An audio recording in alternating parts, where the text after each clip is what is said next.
Her forthcoming book is called Never Give Up, The Real Life Story of a Survivor, and will be available this spring. It is my pleasure to introduce first-time author Julie Comeau, or more importantly, survivor. Welcome, Julie. So I guess you're anxious to talk about your book, but first maybe if you can tell us a little bit about yourself and where you grew up and where you're at in your life right now.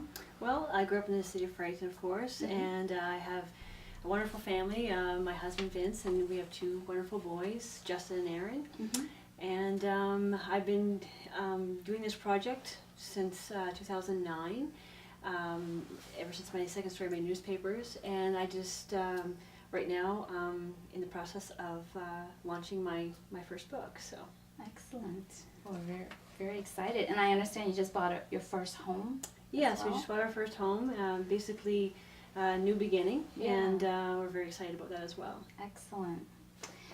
And I guess in terms of how this all started, I understand you set up a website or a Facebook site, and you've accumulated how many fans now? There's over 5,000 on my profile. Oh, okay. And I also, because of that, I have a fan page, a second page that people can go to that can't be friended on my Facebook profile. And what's it called? Julie Comeau, fan page, Never Give Up. Okay, so people can just go online and search. Yes, that. And they can read my story as well on just kind of the basics of what's going on and what the journey is all about.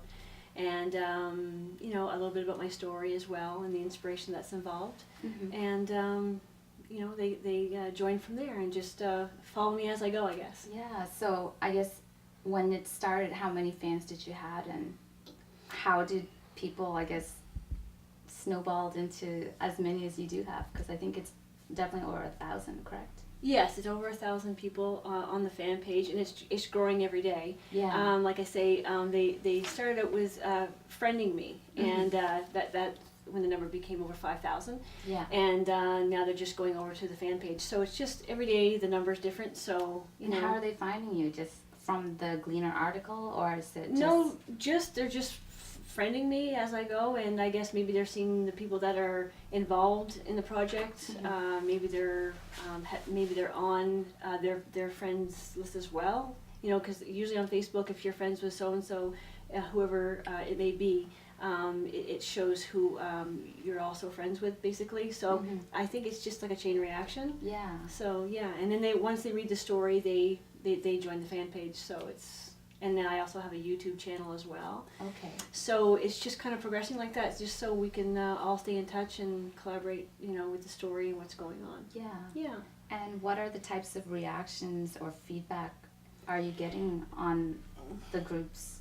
Well, it's amazing because I'm hearing stories from people from all over the world, and it's basically from survivors, like people that are surviving breast cancer, or it could be alcoholism or drug addiction, or maybe they've had, you know, an abusive upbringing or abusive relationship. It's this journey of mine basically started out as you know, it's a physical journey I'm on right now, but I've been through the mental and the emotional, and so I'm touching people that have the same kind of stories as I do, basically, and you know, and we kind of talk and intertwine, and everybody has, you know, has something in common with what's going on with me as well. Yeah.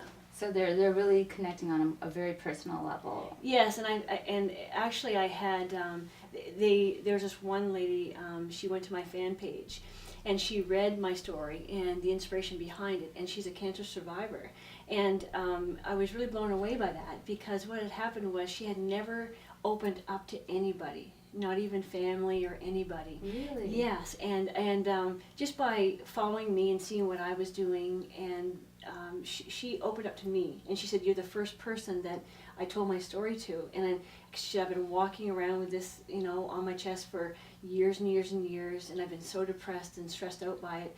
But when she met me and started talking to me, she opened up, and I was like, wow, that's really cool, you know.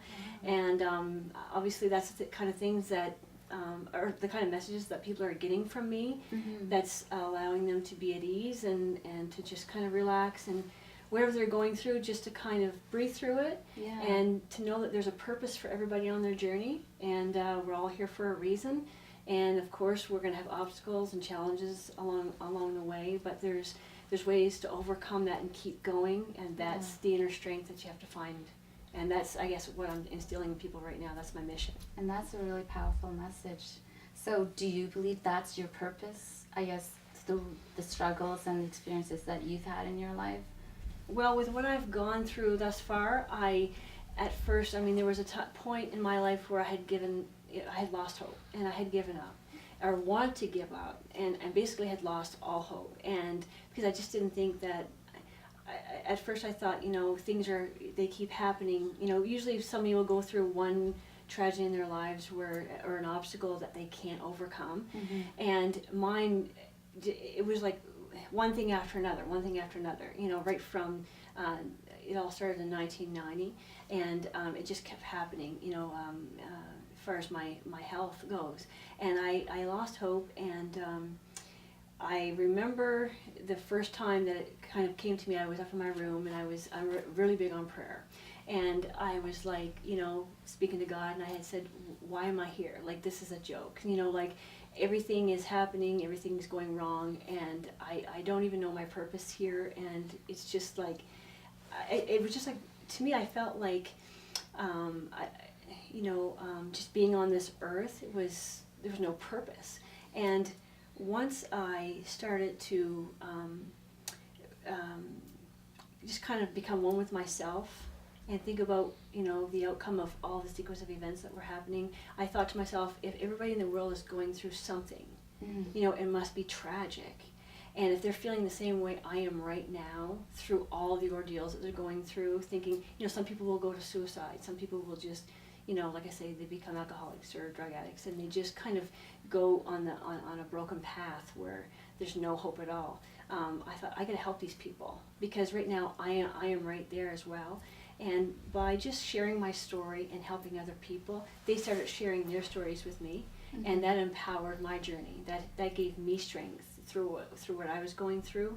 And they, a lot of people would send me messages saying, "You're such an inspiration. You're giving us hope." But little did they know that they were inspiring me as well. So it was just like it was just a beautiful thing that started to happen. That's really interesting. So I guess what inspired you the most? It's just their stories. And actually, in my book, there was some of the people that connected with me. See, this whole thing wasn't about me. It was about me helping other people, because there's a lot of people out there that have stories way worse than mine, and way more tragic than mine. And even though when we're all going through something ourselves in our own personal lives, you're at one with what you're going through, so it's bad, right? But you hear a lot of stories from other people, and you think, wow, that's terrible, right? And at the same time, you think, mine's not so bad, right? And that's where I was. I knew mine was, it was horrific to me. But then again, there was other people that were surviving cancer, and there was other people that were going through, there was children involved, and I thought, wow, that's amazing how strong these people are. So I became inspired by their stories so much, by them sharing with me. There's even a few in my acknowledgments, like there's some cancer survivors. Actually, Michael McKnight, the singer, his brother, Brian McKnight, the singer, his brother Michael McKnight, he is now a recovering alcoholic, and he inspired me so much, because now he speaks to groups of people to help them through their disease, and I was blown away by him, and I so blown away that I've named them in my book as survivors of life. So it's not, the book's about me and my story, but it's also about other people that are surviving life and their obstacles and struggles throughout their journey, basically, and I want them to be known to the world as well. Excellent. Yeah. And it's interesting that you say that strangers are opening up their stories. Like you mentioned the woman who never told her own family. Why do you think they're at ease or comfortable enough to do that more so to people they know? I just find that kind of interesting. Well, I thought about that myself. It's a really good question.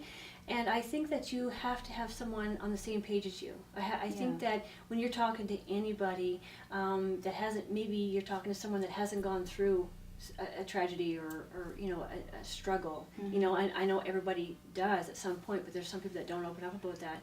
But if they're talking to somebody that is, you know, I've always said to myself, I'll never go up to someone and say, I know how you feel, or I know what you're going through, if I've never gone through it myself. I only go up to you if I know what you're going through, if I've been through it. So I think that's where it hits home. I think, you know, this person was touched with cancer, and, you know, cancer has touched my family as well. So I think it's all stuff that we have in common, and they just become very relaxed, and they see what your mission is, and we become friends. We could become fast friends over the internet, and it's an amazing experience, and they open up, and it's just, and that inspires me to keep going. It inspires me to touch more people through what I'm doing.